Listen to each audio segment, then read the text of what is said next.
Scholarship बहुत famous scholarship है जिस पर काफ़ी लोग आ रहे हैं और इस बार भी काफ़ी पाकिस्तानी जो हैं वो 2024 इनटेक में उन्होंने जापान को ज्वाइन किया है डिफरेंट यूनिवर्सिटीज़ के अंदर जाकर। 2025 के लिए आप अभी इस टाइम पे this is the peak time कि आप अप्लाई करें। अस्सलाम वालेकुम यार, कैसे हो आप? उम्मीद करता हूँ आप खैरियत से होगे। Welcome back to my YouTube channel. काफ़ी अर्से के बाद जो है वो मैं आज वीडियो बना रहा हूँ। इसकी जो एक वजह थी वो ये था कि यूट्यूब से मैं काफ़ी बर्नआउट हो गया था और दूसरी वजह ये है कि मैं काफ़ी रिसर्च में बिज़ी था, तो इसकी वजह से जो है वो वीडियोस नहीं आ रही थी। और होपफुली अब आगे से जो है वो मैं दोबारा रेगुलर हो जाऊंगा और कंटिन्यूसली जो है वो मैं आप लोगों के लिए वीडियो बनाऊंगा। लेकिन इस कंटिन्यूस वीडियोस बनाने में और यूट्यूब को कंटिन्यू रखने में मुझे आप लोगों की सपोर्ट जो है वो बहुत चाहिए। तो लिहाजा अगर अभी आपने चैनल को जो है वो सब्सक्राइब नहीं किया हो तो इसको ज़रूर सब्सक्राइब कर लो।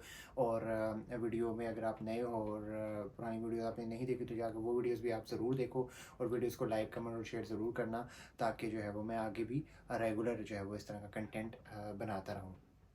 तो आज की वीडियो बनाने का जो मेन टॉपिक अब ये है कि जापान में कैसे आया जाए। जैसे कि काफ़ी वीडियोस मैंने ऑलरेडी बना चुका हूँ और जापान में जो है वो इस टाइम पे पीक टाइम चल रहा है जापान में। अगर आप आना चाहते हो तो आप स्टूडेंट वीज़ा पे आ सकते हैं। और जापान में आने का सबसे बेहतरीन तरीका, जो सबसे अच्छा तरीका है वो यही है कि आप स्टूडेंट वीज़ा पे आएँ और स्टूडेंट वीज़ा पे आप स्कॉलरशिप लेकर आएँ। तो this is the peak time कि आप यहाँ पर स्कॉलरशिप के लिए अप्लाई करें। और जापान जो है वो अपना एक स्कॉलरशिप बहुत फेमस स्कॉलरशिप है जिस पर काफ़ी लोग आ रहे हैं और इस बार भी काफ़ी पाकिस्तानी जो हैं वो 2024 इनटेक में उन्होंने जापान को ज्वाइन किया है डिफरेंट यूनिवर्सिटीज़ के अंदर जाकर। तो आप भी जो है वो नेक्स्ट इनटेक में आ सकते हैं, क्योंकि ये जो टाइम है तकरीबन 2 से 3 महीनों का, इसमें आप नेक्स्ट के लिए अप्लाई कर सकते हैं। जो नेक्स्ट स्कॉलरशिप है जापान का उसके लिए मैंने काफ़ी वीडियोज़ जो हैं वो ऑलरेडी बना के रखी हुई हैं, आप वो भी जाके देखिए। तो 2025 के लिए आप अभी इस टाइम पे this is the peak time कि आप अप्लाई करें।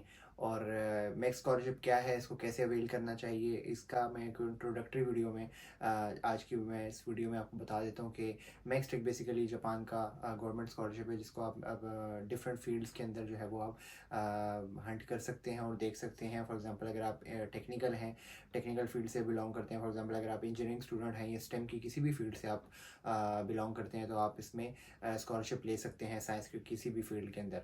अगर आप किसी नॉन टेक्निकल फील्ड से, फॉर एग्जांपल अगर आप इंटरनेशनल स्टडीज़ पे आ रहे हैं, अगर आप इकोनॉमिक्स के स्टूडेंट हैं, अगर आप जो है वो पॉलिसी के स्टूडेंट हैं, बिजनेस के स्टूडेंट हैं, आप तब भी जो है वो जापान में मैक्स के ऊपर आ सकते हैं। मैक्स जो है वो तकरीबन 1.5 लाख या तकरीबन 1,48,000 येन तक आपको स्कॉलरशिप प्रोवाइड करती है।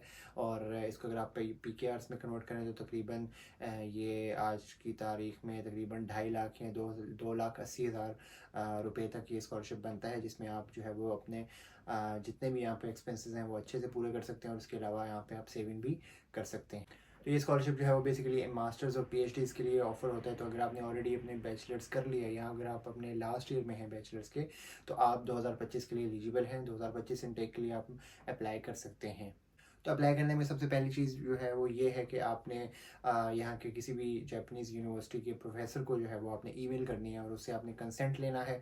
और कंसेंट लेने के बाद आपने जो है वो बाकी जो फर्दर प्रोसीजर्स हैं वो आपने करने हैं। कंसेंट के लिए आपको जो ईमेल आप करेंगे उसमें आपको सिर्फ एक ईमेल लिखनी है और ईमेल लिखने के साथ साथ में अपने एक अच्छी सी अपनी CV बनाकर वो आपने उसको सेंड करनी होती है। तो उस CV के बेस पे आपका प्रोफेसर जो है वो आपसे कॉन्टेक्ट करता है और आपको फिर इंटरव्यू का बोलता है, या आपको एक फॉर्मल एक इनफॉर्मल सा आपको ईमेल के ऊपर ही जो है वो एक लेटर ऑफ एक्सेप्टेंस या फिर कंसेंट दे देता है, जिसके ऊपर जो है वो बाकी का सारा काम फर्दर प्रोसीजर होता है। कुछ यूनिवर्सिटीज़ में ये प्रोफेसर का जो कंसेंट है वो भी रिक्वायर्ड नहीं होता, तो वो आपको देखना होता है क्योंकि ये यूनिवर्सिटी टू यूनिवर्सिटी वेरी कर रही होती हैं चीज़ें।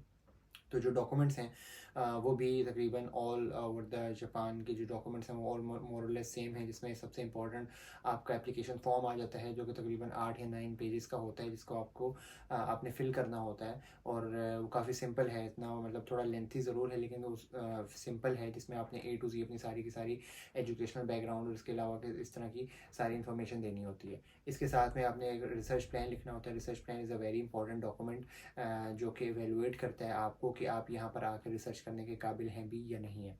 इसके अलावा आपका जो GPA है वो मैटर बहुत करता है। अगर आपका GPA 3.1 आउट ऑफ 4 है अगर पाकिस्तानी स्टैंडर्ड के ऊपर, तो उसको आपको कन्वर्ट करना होता है 2.3 आउट ऑफ 3 एटलीस्ट जो जापानीज स्केल है उसके मुताबिक। अगर आपका GPA 2.3 आउट ऑफ 3 है तब आप जो है वो एलिजिबल हैं, अदरवाइज़ आप एलिजिबल नहीं हैं। तो हर यूनिवर्सिटी की, हर डिपार्टमेंट की अपनी अपनी जो है वो डेडलाइंस होती हैं। यानी ऐसा भी पॉसिबल है कि एक यूनिवर्सिटी के अंदर जो डिफरेंट डिपार्टमेंट्स हैं उनकी अपनी अपनी डेडलाइंस हों।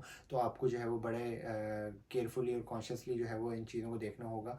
और आपने जब डेडलाइन देखनी होती है तो आपने रेलिवेंट डिपार्टमेंट की वेबसाइट के ऊपर जाकर देखनी होती है। फॉर एग्जांपल, अगर आपके पास ऐसा भी होता है कि एक यूनिवर्सिटी की एक वेबसाइट है और उस यूनिवर्सिटी की वेबसाइट के अंदर फिर जो रेलिवेंट डिपार्टमेंट है, हर डिपार्टमेंट की अलग भी जो है वो वेबसाइट हो सकती है।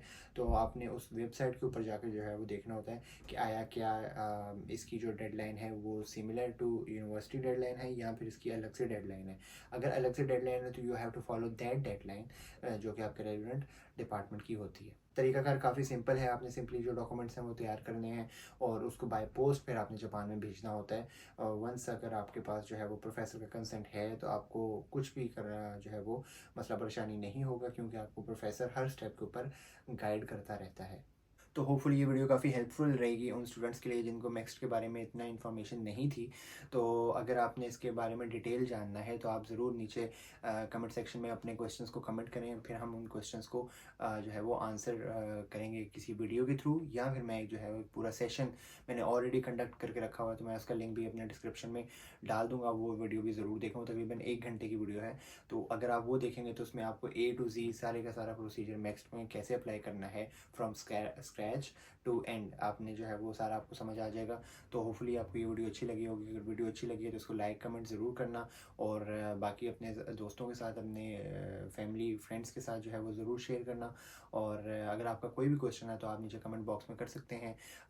आई होपफुली मैं रिप्लाई, या फिर अगर वो इम्पोर्टेंट क्वेश्चन हुआ तो उसकी मैं अलग से वीडियो बना दूंगा। Thank you very much.